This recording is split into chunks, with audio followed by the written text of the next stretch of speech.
Preslava bude u švetočnej sali Horodske hiže. Počne zo službu Božu u Franciskanskej cerkvi na 17 hodin, a potom u Horodskej hiži bude otvorena vystava i promocija monografiji o Subotici. Tako i posle službi u cerkvi bude otvorena vystava robotoh naših umetnikov, ktorí po roboti ljebo po rodzenju vjazani za Suboticu.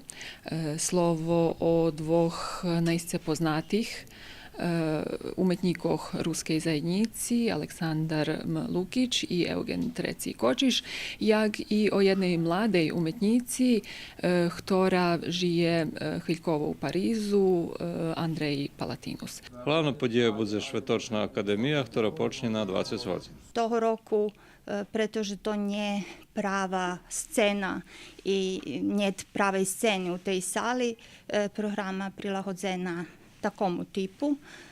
Ta je veci kamerna, budu učestvovac veci mladi i označiše 80. ročnica od narodzenja Ivana Kovača, našoho peršoho jediného kompozitora klasičnej muziky, ktorý u tým roku označil svoju 80. ročnicu.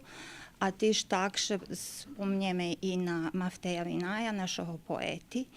Preslava nacionalного šveta Rusnacov bude otримана 11. raz, ale perši raz u prostoru bez bini, poneže maločisleni subotickí Rusnaci ostali bez svojih prostorijov. Ta ich entuzijazam za otrimovanje kontinuiteta ruskej kulturi na veljke spokusi.